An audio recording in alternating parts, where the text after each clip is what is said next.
So the system which has become more popular in terms of storing this is the storing heat is the soil storage based system. So you have two of these tanks, and one is for hard salt and one is for cold salt, and you essentially so this is just like normal soil at room temperature. It's solid, but when you heat it up to 150 or 180 C, it becomes liquid, and it remains liquid at temperatures above that.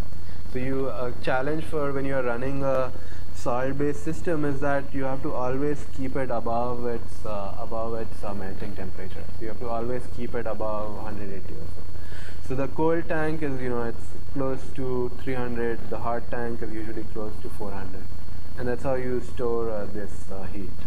And you can store up to 7 hours. So if you're using it in Vegas, you can use that sunlight and use it to run, power your strip through the night. Right? So this is one which is based out in Spain. So again, the salt which are commonly used are these nitrite-based salt. Again, these are not very uncommon materials that you might. These are materials you encounter frequently, and they can achieve a storage capacity of around 7 hours. And you have two of these chambers. One is hot, one is cold. The challenge is to maintain it above, so when the night falls, you have to make sure that by the time the sun rises in the morning, it does not fall below 180. Otherwise, it's melted and you're stuck. I mean, it's frozen and you're stuck. So this has been demonstrated. Not people have overcome these challenges. This is the Solar 2 power plant based in Spain. So again, it achieves efficiency of around 98% for the storage and then converting it back into storing it and then converting it back. So what are the efficiencies on these systems? So if you have a TRO-based system, it achieves the lowest concentration, and it can achieve efficiencies of around 14% if you use it with this molten salt. If you use a tower-based system, depends upon what you're using. If you're using just water and steam, you'll achieve low efficiencies. But if you are using this molten salt, you'll achieve efficiency of close to 20%. And for these disk-based system, it's usually higher than 20%. So it's pretty decent, right? I mean, most of my solar modules don't give me 22%, and I'm not using no semiconductor over here, right? And I can store it further. So it's a very compelling argument for these systems, especially in places where you have high direct component of sunlight, right? So that brings me to the next thing. So where do you have direct component of sunlight, right? So usually it's places like if you are in the U.S., it's places in the southwest, right? This is the best place to put either these CSP systems or these CPV systems using multi-junction set. And then I'll apply, I'll filter out this large region. So I'll apply filters like, okay, only systems which are more than 6.7 kilowatt hour per meter square in direct sunlight, they are suitable. And then I'll say, exclude land which is close to urban areas, because I don't want to kill birds, I don't want to, shoot down planes.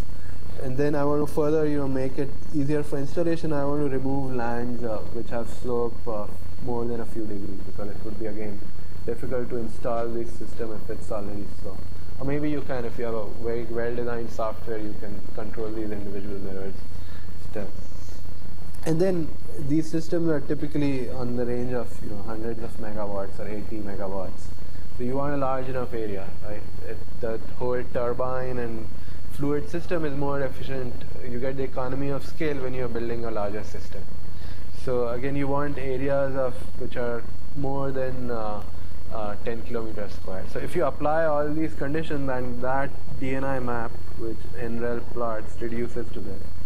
But still, that's a lot of land, and especially in California, it makes sense close to Bakersfield. I mean, in fact, east of Bakersfield, where most of these things are located, and in Nevada, on your way to Vegas. So when you're going there next time, do check them out, and you'll get send us some pictures. We'll give you extra credit.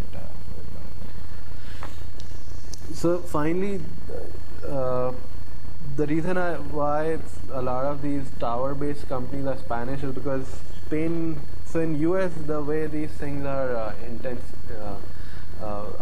you give credit for them or you give incentives for them is using a tax credit, right? So at least till 2016, if you install either a photovoltaic system or this CSP system, you can get 30% tax credit. It was extended in 2008 for 8 years, so at least there was a stability for 8 years that if you install it, you'll get this credit. And I don't know whether it will extend beyond 2016 or not, but at least till then you have this credit if you install it. Some states, so in California at least, they don't have feed-in tariff. Feed-in tariffs are something which are more popular in Europe, where you essentially give them an incentive that you install the system and we'll buy power from you at this rate, which is much higher than the market rate. So in the end, the consumer has to bear it, right? So everybody's electricity bill goes up to finance these kind of systems. But they have given these feed-in tariff. Feed-in tariff, they started from Germany, then extended in Spain. Spain, what they did was they gave a very large feed-in tariff for these CSP systems. So a lot of these companies which make these systems turn out, they're Spanish, and now they're trying to install it in the rest of the places as well. So a lot of these things, how these industries develop, can be controlled by government policy. So that's an important point to keep in mind.